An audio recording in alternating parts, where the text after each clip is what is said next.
Hello. The Lunch Bunch, Kindie Keeners, Chapter 11, January. Let's get out of here. January 5th, the temperature was minus 25 degrees Celsius, accompanied by a biting wind when the Kindies lined up to wait for the bell on the first day back to school. My feet are freezing, even in these boots, complained Andrew. My face is stinging, whined Frances.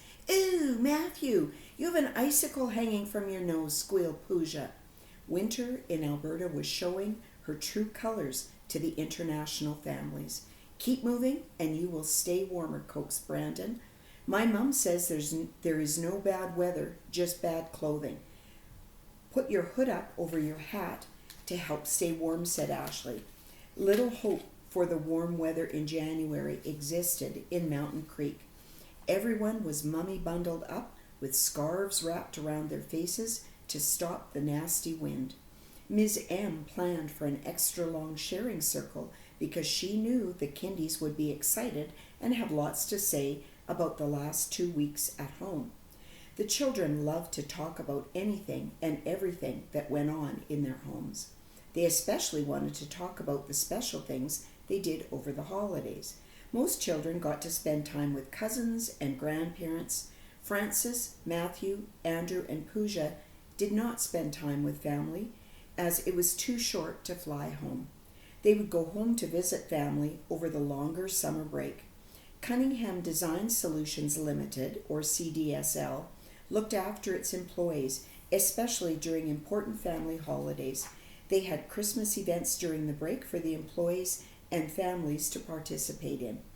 The families were well looked after and did not spend Christmas alone. Some students shared what Santa brought them. Matthew blurted out to the class, Andrew and I got Power Ranger action figures for Christmas. Andrew spoke up crossly. I can talk for myself, you know.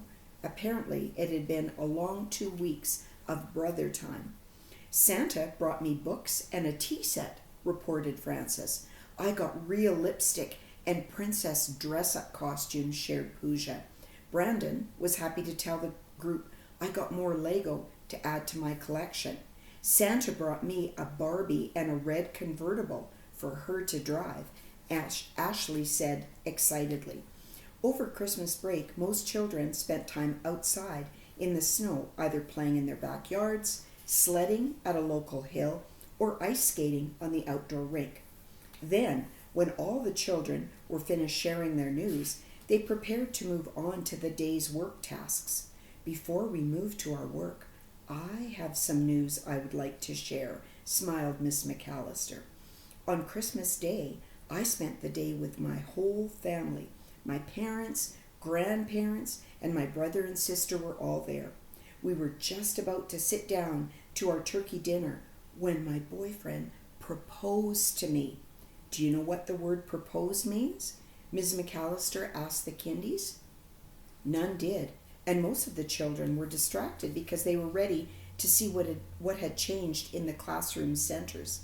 Ashley sat politely and asked, What does proposed mean?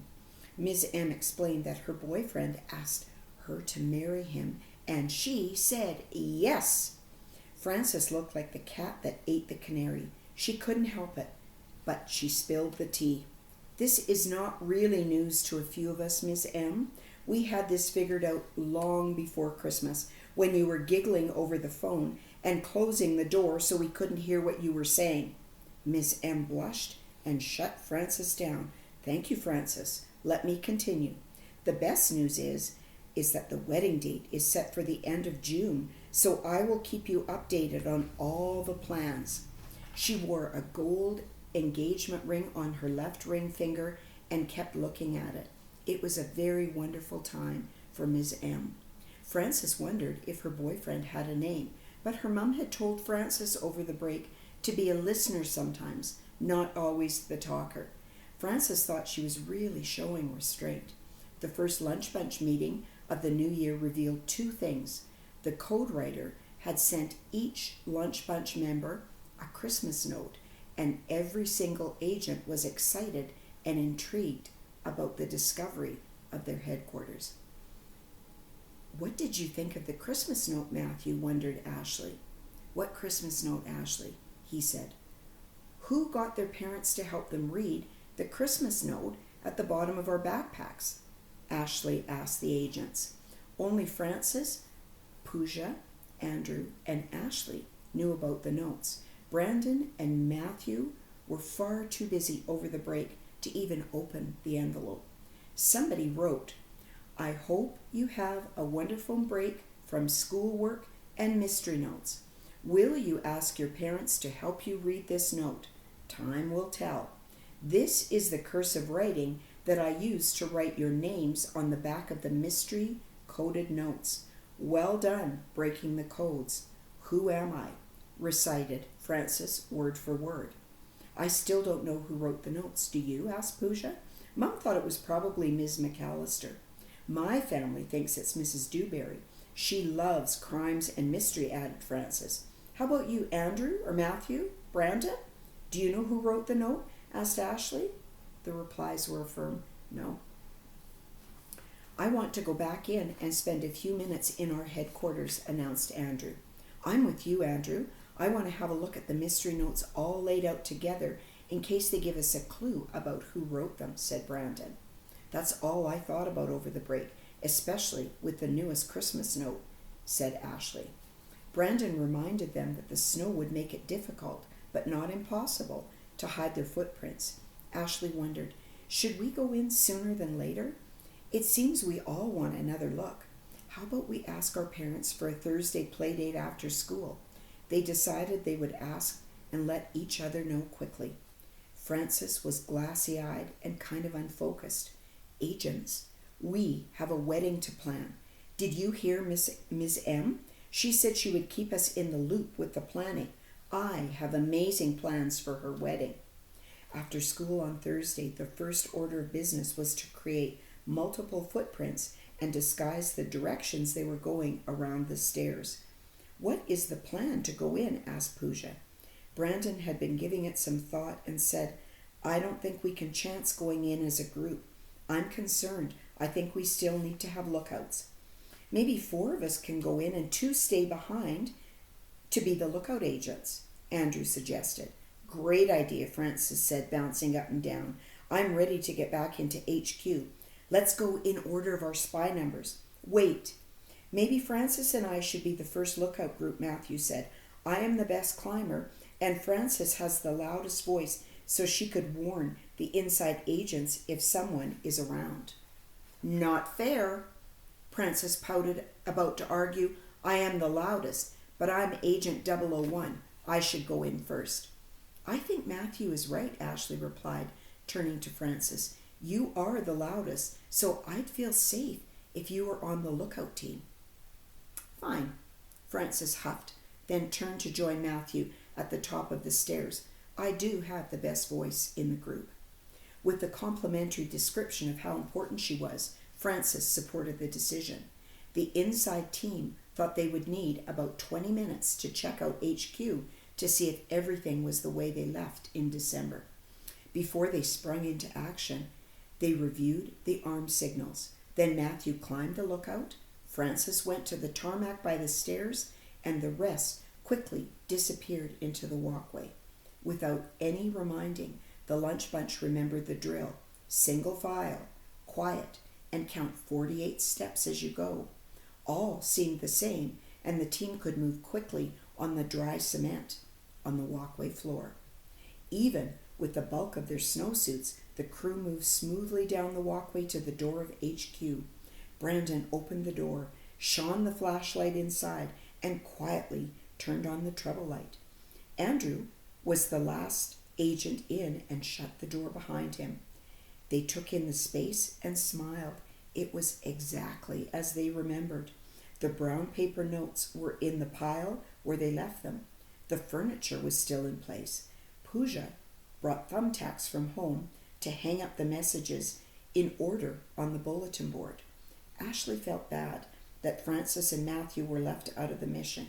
Andrew, how about you and I head back with the flashlight and switch places with the lookout team?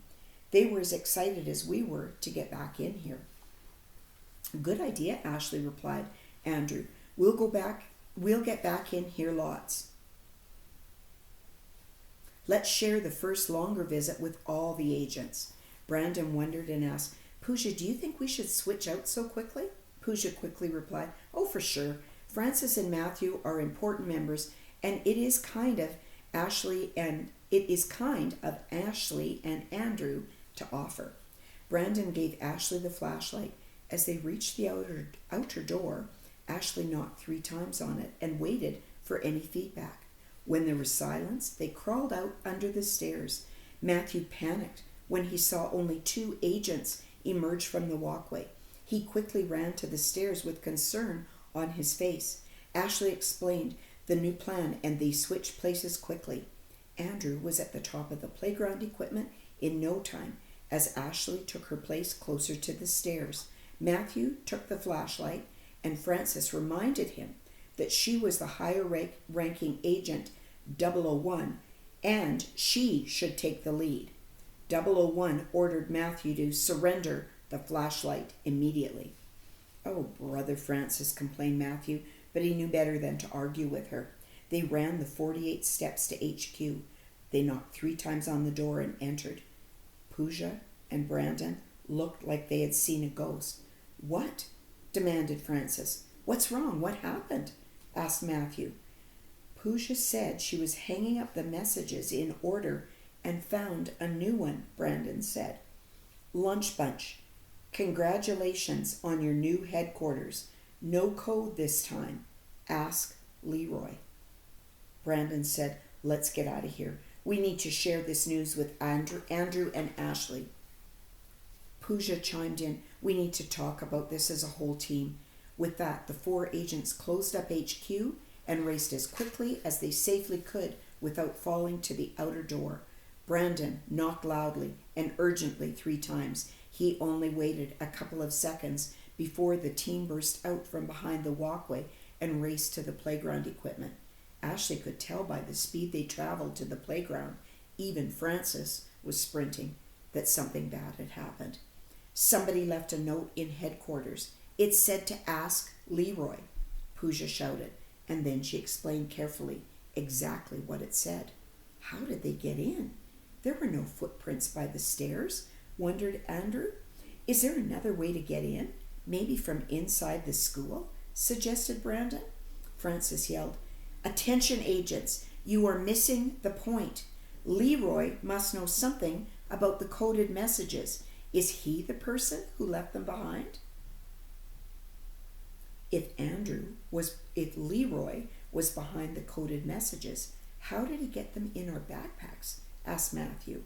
Trust no one, tell no one, warned Ashley. We need time to think this through. With those final words, Brandon's dad appeared from the parking lot, calling to the kids that it was time to go home.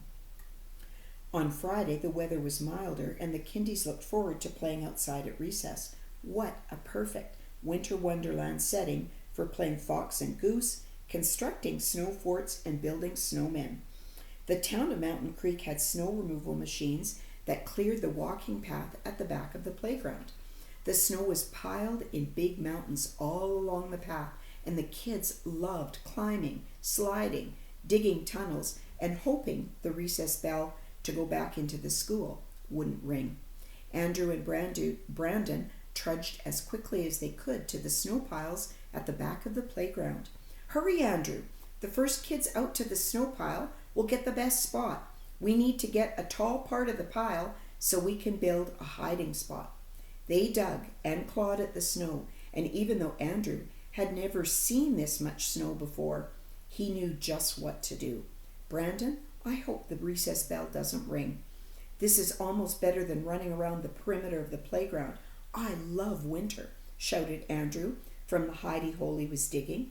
They were starting to make progress and got lost in the big job ahead of them. Whether their toques hindered their hearing or they were so preoccupied with digging, they actually did not hear the bell.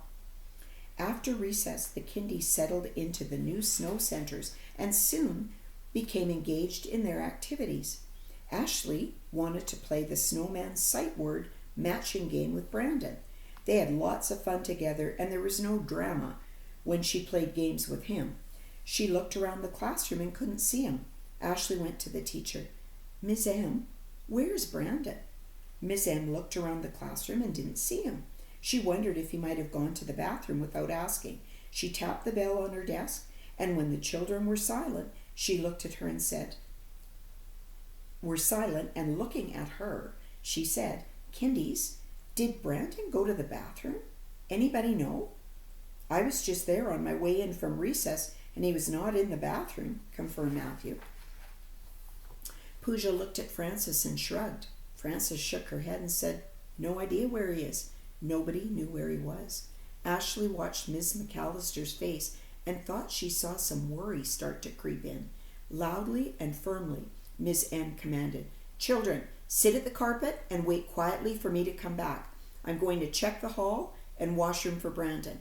She was back very quickly, but empty-handed. She called the office, and immediately after, an announcement came on the intercom. "Brandon Pike, please go back to your classroom. Brandon Pike, go back to your classroom, please." Frances called the lunch bunch over to her part of the carpet for a quick emergency meeting. Frances was slightly annoyed that only 4 of the 6 agents gathered. This seemed to be an emergency, and she led with, "This is what agents are built for. This is what we do. We need to figure out where Brandon is. Put your thinking caps on and try to remember where we saw him last." The other kids in the class sat and watched the situation unfold. Miss M did a quick count and then took attendance again and discovered that Andrew was missing as well. She called back to the office and asked them to do an all-call for Andrew McMillan as well. The Kindies heard the names over the intercom system, and Frances thought that if the adults seemed to be concerned enough to make an announcement, this was serious. The lunch bunch were ahead of the adults and had already discussed that they felt the friends went outside for recess. "Let's wait to see if the boys come back when they hear the announcement. They're probably just getting a drink from the fountain," said Miss M, kicking into her calm, controlled voice. They waited for a few moments, and Miss M asked the kids, "Does anybody have any idea where Andrew and Brandon are?" Matthew piped up, "Andrew and Brandon's coats and snow pants are not on their hooks." Frances wished she had been the one to notice that, but it was very important with secret spy agents to work together as a team. "Good eye, Agent 002, she told Matthew. With that information, Ms. M got back on the phone, and within seconds, a team of adults descended on the classroom. Mr. Smith had on his big knee-high boots and his parka, and he said, "I'll go out to the playground to see if they're out there." This was not the first Winter Wonderland incident for Mr. Smith. He made his way to the farthest corner of the playground and climbed over the snow piles, and there, working like little troopers, were Brandon and Andrew, digging out a tunnel in the snow piles. When Mr. Smith saw them, he called, waved, and again called loudly, "Gentlemen, the bell rang!" The boys jumped out of their tunnel and climbed over the snow mountain. When they saw that they were the only children on the playground, they started to run. Mr. Smith was in hot pursuit on the way back to the playground doors. He used his walkie-talkie to tell the office, "The boys and I are on our way inside." When they got back to the classroom, Miss M hugged them both, and her worried face was lifted. The boys then joined their friends at the carpet, and they took the opportunity to have a sharing circle about the rules for winter recess play on the snow piles. January trudged on with the cold snap winter weather outside, but inside the Kindie classroom was a happening place. The students were used to the learning routines and never complained now about having to come to school each day. Outside, the cold snap was intensifying. Mountain Creek School had a policy that if the temperature outside was minus 20 degrees or colder, the children would have an indoor recess. This cold snap meant only one thing: indoor recess. Miss M was at the carpet reading a book to the Kindies when the intercom interrupted them. "Today, at both recesses, we will stay indoors. No outdoor recesses today." The Kindies love spending time outside and barely notice the cold. What? No fair, complained Brandon. Why ever not? Asked Andrew. Do we just stay and work all day? Wondered Matthew. Then the hoots and hollers that could be heard school-wide stopped the Kindies in their tracks. Ms. McAllister's kindergarten class had no idea what it would look like. While everybody was eating snacks, Ms. M said, "Kindies, we need to have a meeting about indoor recess." The non-lunch bunch children were intrigued by the idea of a meeting and maybe even worried. Sometimes at home, family meetings meant trouble because something was missing or broken and nobody knew who did it. The lunch bunch had meetings under their belts, so were experienced, and they were not concerned. Miss M started. A few times a year, there could be indoor recess, usually because the weather is too cold to be outside. You keep your indoor shoes on and line up at the door. We do what is called walking club for the first recess.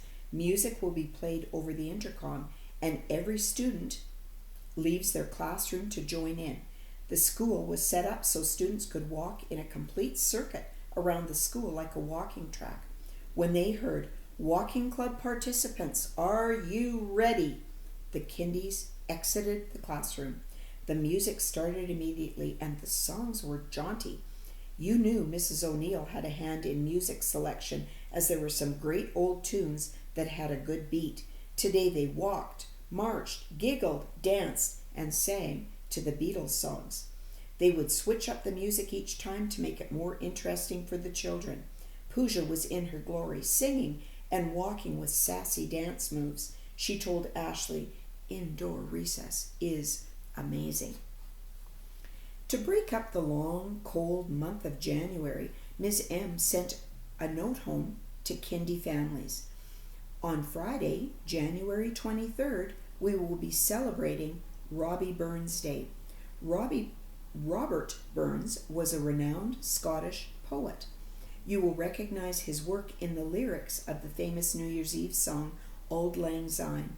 Next Friday, we will all wear plaid to school. Please do not purchase any new clothing items. I have a collection of large plaid dress shirts that the children can wear if they wish. Please call me at school if you have any questions. Ms. McAllister. When Friday arrived, so did the explosion of plaid. Who knew that plaid was so common? Some of the girls had plaid dresses or skirts, and many of the boys wore shirts that belonged to their fathers. "Do you feel weird wearing our kilts to school, Matthew?" asked Andrew. "True Scotsmen are brave and fearless, and they wore their kilts into battle. Be proud, Andrew," Matthew replied. For those who did not have anything plaid at home, Ms. McAllister was true to her word and had a big plastic bin of oversized plaid dress shirts. The children put them right over their own clothes.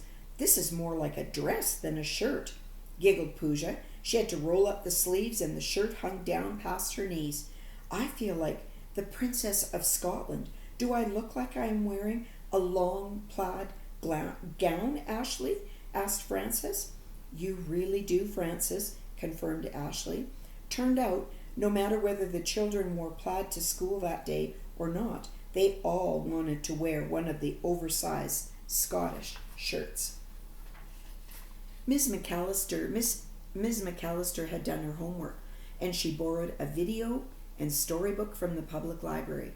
The kids learned about kilts and clans and more about plaid. They listened to Auld Lang Syne and heard about Robbie Burns. They marked where Scotland was on the world map. The class asked questions of Matthew and Andrew about Scotland. Ashley's great-grandparents came from Scotland many years earlier, and her father was learning to play the bagpipes. Ms. McAllister arranged for him to come into the class to show the children what they looked like and play a few tunes. "Wow, Andrew, the bagpipes are loud," commented Brandon. "They had to be loud, Brandon. They were an instrument used to rally the troops in wartime. They were played outside," explained Andrew. The Scottish lads and lassies marched around the room to Scotland the Brave on the bagpipes. Too soon it was all over and quiet, and the children each tried a Walker's shortbread cookie for snack. Ms. M toned it down with the Scottish book she took out of the library. On the way out of the classroom after school, Andrew stopped and whispered to Ms. M, "Thank you for a great day about Scotland. I miss being home." It was still snowing when all the children had left for the day. Once the students were dismissed and were all collected, the principal, Mrs. Shaw, announced over the intercom, "Staff, please finish up and leave for home as soon as possible after school. I will wait for you to call to let me know when you arrive safely at home." Mr. Smith and Mrs. Shaw started cars to warm them up. Sure enough, the building was empty within minutes. True to the forecast, it snowed all night. It was quiet and peaceful. Parents didn't sleep much as they worried about traveling to work and hoping the power stayed on during the storm. Then, at 6:15 a.m., the phone rang. Each class had a parent call-out team.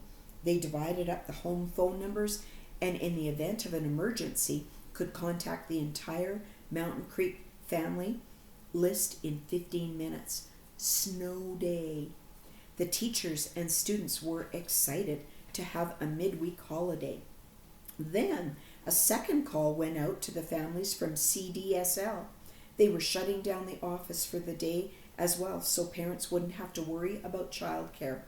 The RCMP put out a notice on the local radio station that the highways in and out of town were closed due to inclement weather. There was nothing better than a snow day. The children would have lots to talk about when school reopened. The first day at home was great fun, Frances shared with Ashley. Then, on day 2, I was getting bored. Did you miss me? Frances, a weekend is only 2 days, so it wasn't any different than a weekend, Ashley reminded Frances. I missed coming to school, and I really missed the lunch bunch, Ashley said, skirting the question. Did you wonder if the door to the walkway would be buried in snow, or if there was another note in HQ? Secret spy agents never shut their minds down, Ashley. Of course I wondered about those things, snapped Frances.